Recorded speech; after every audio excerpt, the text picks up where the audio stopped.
Very interesting question today. One of you asked me, as a developer of plasma-based medical devices, what do I see as the future of medicine in general? What's going to happen in the next 5-10 years?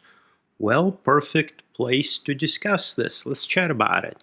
Hello, my name is Greg Friedman. I've been with the field known as plasma medicine since its inception around early 2000s, and I've basically focused most of my career on the development of plasma-based medical devices. So very good question today. Let's take a read. It's a long read, but it's worth it. My specialty is healthcare. There are many transformative therapies and devices coming about in the next 5 to 10 years. I could list most of them, but it's a long list. I agree with you there. Where do you see medicine going in the next 5 to 10 years? I would like you to entertain this question as though you were minimal to no constraints within the industry. Which technologies and implementations of the technologies are you most excited for? In regard to plasma-based therapies, are there any plasma therapeutic devices and approaches that can be geared for health optimization? In medicine, devices are often tested and approved as treatment for specific pathologies. Health optimization is different.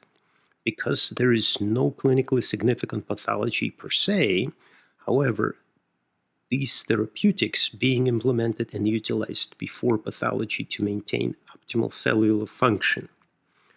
Whether that be a targeted tissue approach or large, broad area and therapeutics such as capacitive coupling devices pulsed at various voltages, currents, frequencies. I would open this question up from plasma therapies to broader bioelectric-based therapies.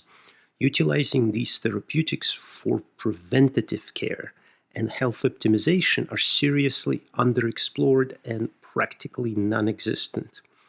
Our sick care model of medicine is a major failure, in my opinion.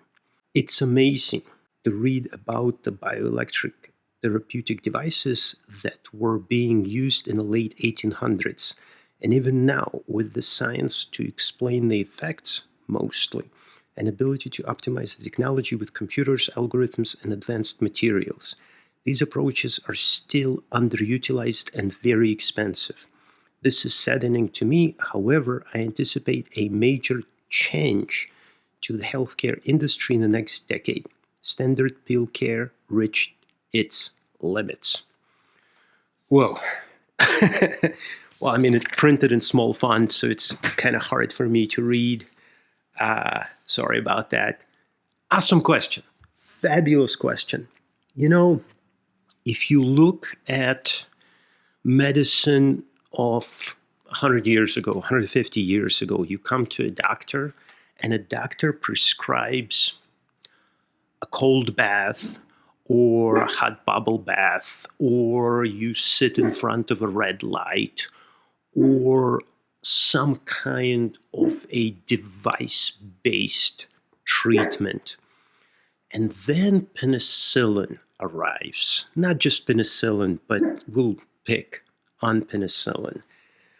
And the revolution in medicine begins. The pendulum of reality was heavy on the device side. And the pendulum began swinging towards pharmaceutical agents. And if you go to a doctor today, 150 years later, you come away from your doctor with a pile of pills.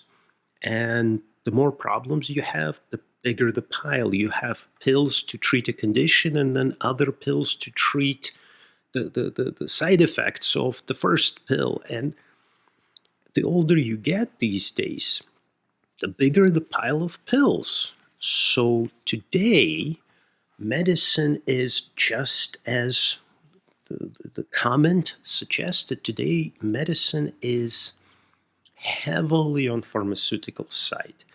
However, if you look at recent developments in different kinds of devices, you will be amazed.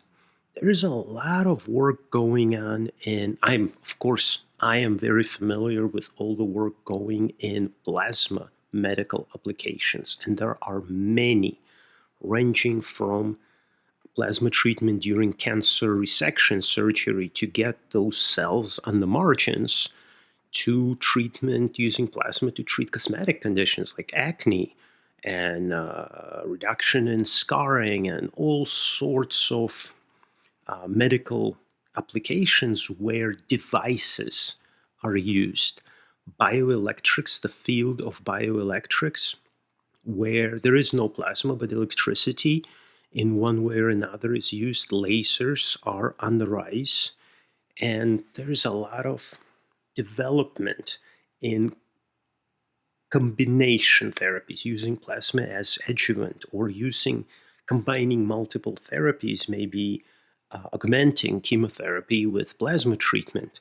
So the pendulum, as I see it, is swinging away from purely just a pile of pills into using different kinds of devices. It is also kind of attractive for medical professionals because a lot of these devices indeed are expensive, and you have to come back for the treatment to the doctor. The treatment can be administered by a nurse, but as a patient, you're used to shelling out cash when you come to a doctor.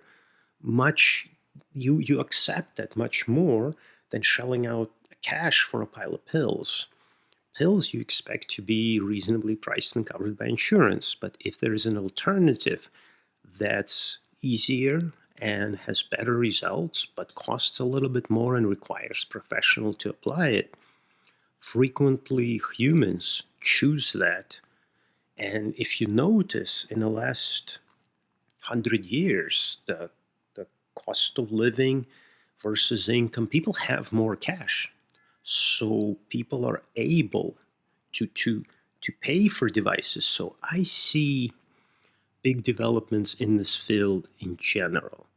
In plasma, this comes from these developments are largely driven by microelectronics. You want better, cheaper, faster cell phones, so you need a device that makes that cell phone to be better, cheaper, faster, more advanced. So there are a lot of discoveries in field of material science and material engineering, biology, biomedicine, biochemistry, medical treatments. So there's lots of these new developments that are helping devices in general and plasma devices specifically to get into the medical field. And of course, when I'm talking about devices, I'm talking also about Apple Watch and other advanced devices, advanced data collection systems. So this watch, I recently exported my Apple Health to try to talk with AI about my health. And that export was 5.5 gigs of raw text data. I mean, this watch has insane amount of data about me.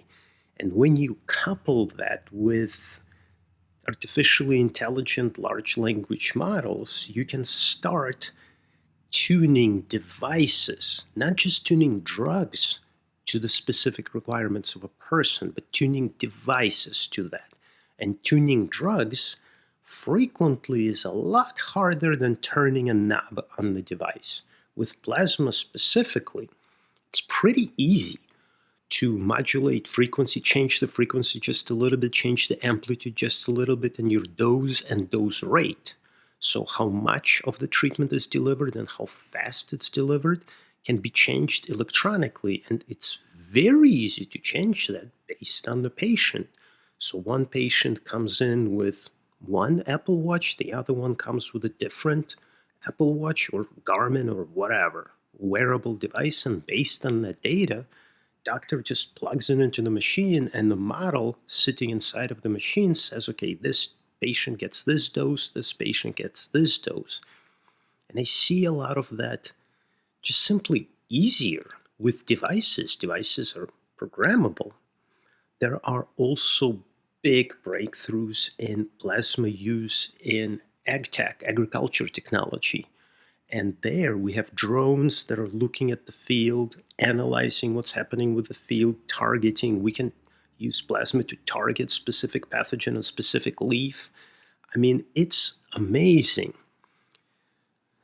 This is heavily regulated field, though. A lot of us, myself included, are trying to work with Food and Drug Administration and United States Department of Agriculture to try to push these new technologies, these new devices into the field. Can it be done in the next 5 years? Fingers crossed. I'm very hopeful that it can.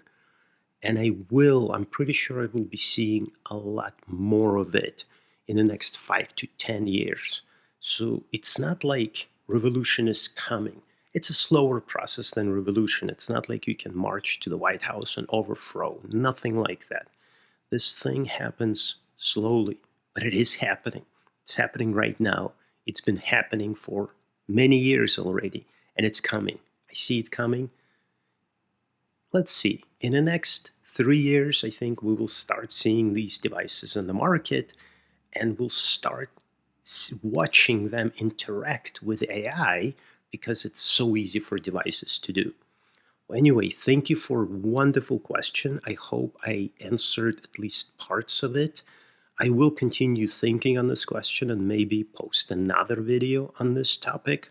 But if you have any questions in the meantime, please feel free to ask them down in the comments section. Always happy to get questions from you guys. Peace. I'll see you in the next video.